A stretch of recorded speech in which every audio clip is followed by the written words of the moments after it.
নমস্কার, জ্যোতিষাঙ্কিক আচার্য কৌশিক অনুষ্ঠানে সবাইকে স্বাগত জানাই।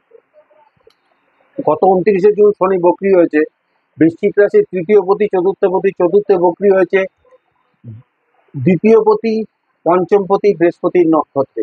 বৃহস্পতি রয়েছে সপ্তমে বিশদে, বৃশ্চিক রাশির সাপেক্ষে সপ্তম ভাব। শনি বৃশ্চিকে রয়েছে, সিংহে রয়েছে দশমে এবং ষষ্ঠে রয়েছে মেষে। তা শনি বৃশ্চিকের জন্য কি দিতে চলেছে এই জুলাই মাসে, কি কেমন থাকবে বৃশ্চিক রাশি জুলাই মাস?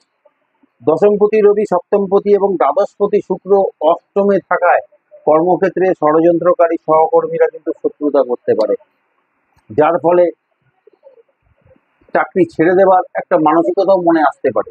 এদের থেকে দূরত্ব বজায় রেখে চলবার চেষ্টা করুন। নিজের ব্যক্তিগত এবং গুরুত্বপূর্ণ কোনো তথ্য কারোর সাথে শেয়ার করবেন না। হওয়া কাজ আটকে যেতে পারে এবং কাজে বাধার মুখে পড়তে হতে পারে। এই মাসে যে কোনো কাজ খুব সতর্কতার সাথে করবার চেষ্টা করুন। এই মাসে একটি ভুল যাবতীয় সমস্যার কারণ হবে। শনির দৃষ্টি দশমে থাকায় কর্মে কিন্তু পরিশ্রম বাড়বে। 12ই জুলাই ষষ্ঠপতি মঙ্গল সপ্তমে বৃহস্পতির সঙ্গে সংযোগ করবে এবং 16ই জুলাই দশমপতি রবি নবমে কর্কটে যাবে। আর চতুর্থপতি বক্রী শনির দশমে দৃষ্টি রয়েছে, ফলে কর্মে পরিবর্তন বদলি দুটোই ঘটবে। আর যারা চাকরির চেষ্টা করছেন, তারা নতুন চাকরির খোঁজ রয়েছেন, সামনেই প্রচুর ক্যাম্পাসিং রয়েছে, প্রচুর ফোন করছেন আমার বহু ক্লায়েন্ট।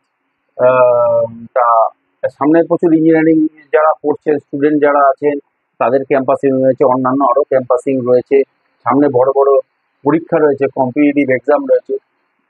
আপনারা চেষ্টা করুন, এতে কিন্তু আপনারা সফল হবেন। যা গ্রহের পরিস্থিতি আছে তাতে কিন্তু আপনারা সফল হবেন, এ কথা বলা যায়।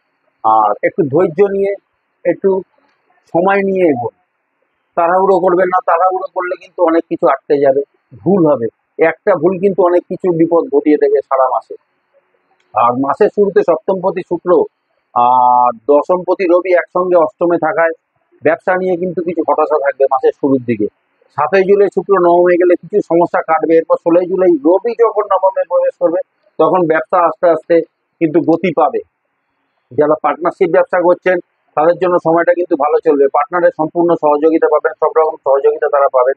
আর যারা প্রোপ্রাইটারশিপ ব্যবসা করছেন তারা কিন্তু 12ই জুলাইয়ের পরে ভালো ফল পাবেন। 12ই জুলাইয়ের আগ অব্দি ভাই একটু ধৈর্য নিয়ে কিন্তু এগোতে হবে।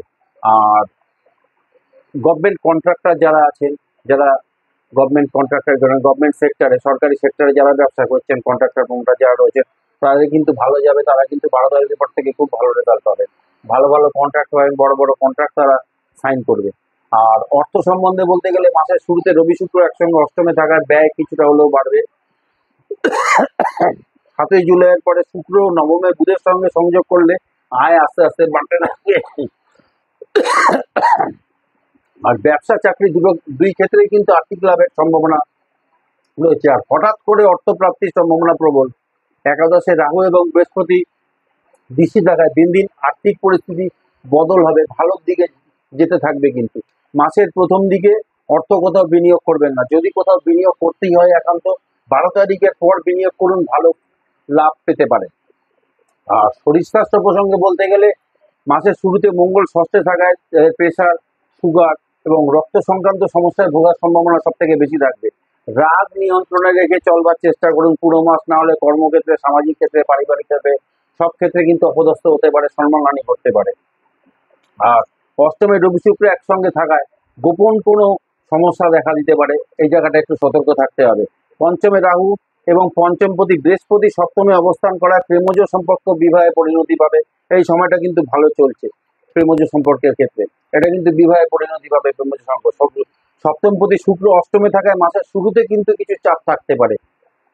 7ই জুলাই শুক্র যখন নবমে গেলে সমস্যা কিছু কমবে বটে, কিন্তু 12ই জুলাই মঙ্গল যখন আবার সপ্তমে বিষতে এলে অশান্তি, ঝামেলা, স্ত্রীর সঙ্গে তিক্ততা এগুলো কিন্তু বাড়বে। এই সময় যদি সতর্ক না হলে কিন্তু পারিবারিক পরিবেশ নষ্ট হবে, মানসিক অশান্তি ভোগ করতে হবে। মাসের 15 তারিখ পর্যন্ত সময় বাবার শরীর স্বাস্থ্য নিয়ে কিন্তু সমস্যা থাকবে।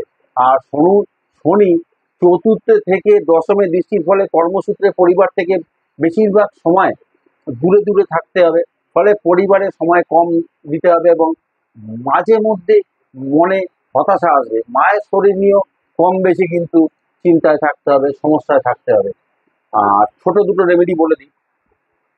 বুধবার কোনো মন্দিরে কালো তিল দান করুন এবং নিয়মিত হনুমান চালিসা পাঠ করুন, মনের জোরটা বজায় রাখুন। এই গেল বৃশ্চিক রাশি শনি বকরির পরে এই জুলাই মাসে কেমন যাবে। খুব খারাপ কিন্তু ইম্প্যাক্ট নেই বৃশ্চিক রাশি। আপনারা মনের জোরটা বজায় রেখে কাজ করুন আর ভুল করা থেকে একটু দূরে থাকুন, তাড়াহুড়ো করা থেকে দূরে থাকুন। তা ধন্যবাদ, নমস্কার, ভালো থাকবেন, সুস্থ থাকবেন।